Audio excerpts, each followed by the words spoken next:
welcome to Storytime with Cardiff Central Library Hub. Today we are going to be reading The Littlest Yak.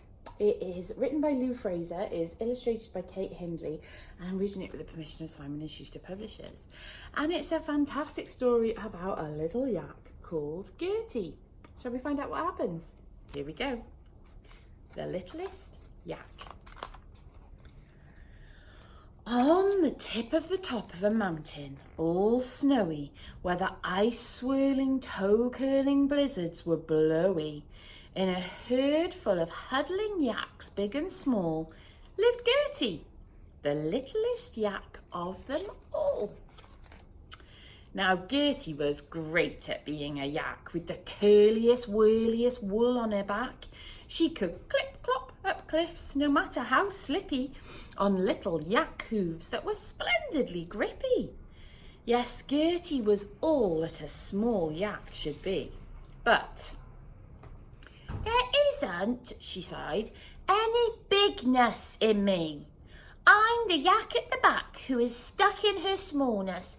I want to grow up and have greatness and tallness, with the hugest of hooves and humongous horns too. There isn't a thing that a big yak can't do. But yaks, Mummy smiled, are all shapes and sizes, and bigness can come in all sorts of disguises. Maybe one day you'll be huge, you'll be tall. So don't rush to grow up when it's great being small. Yet as night tiptoed in and the stars filled the sky, from the heart of the herd, Gertie sighed a huge sigh.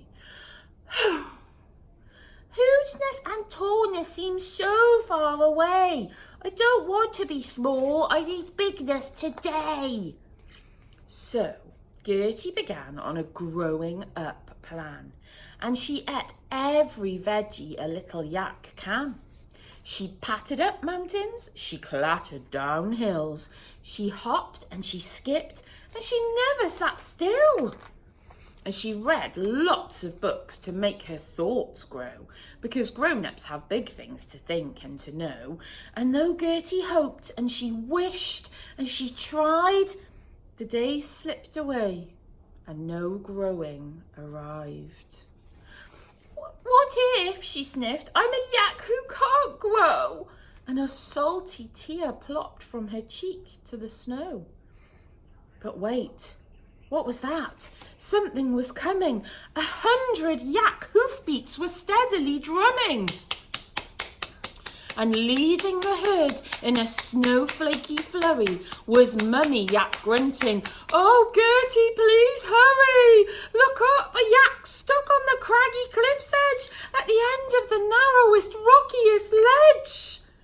Our hooves are too heavy, our horns are too wide to squeeze on a ledge on a steep mountainside. But you're our littlest, grippiest yak. Only you can squeeze up there and bring that yak back." "You need me," Gertie gasped, "because I'm so small. My smallness can do something big after all." And Gertie was off. There was no time to waste. Over the ice-frosted rocks in great haste, up higher and higher, leaping and springing, then onto the ledge, where a yak shape was clinging. "Oh!" Gertie squealed as she stopped in her tracks. "Why, you're the teeniest, tiniest, weeniest of yaks." "I wanted to clip-clop up cliffs," the yak shivered, "but I'm not very grippy." And his teeny horns quivered. "Well, gripping," smiled Gertie, "is what I do best. Just hold on tightly and I'll do the rest."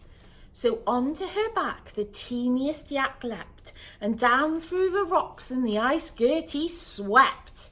Home to the herd, far below, cheering loudly. "Way, Gertie, you did it!" they all grunted proudly. "That teeniest yak would be stuck without you. There are some things that only a small yak can do. Hooray!"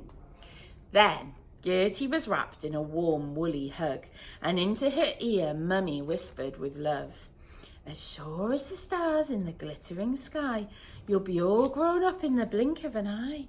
But it's here and it's now, while you're wonderfully small, that you've found you've got bigness inside after all.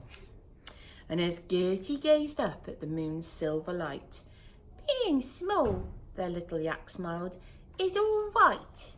For I'm just the right size that a Gertie should be.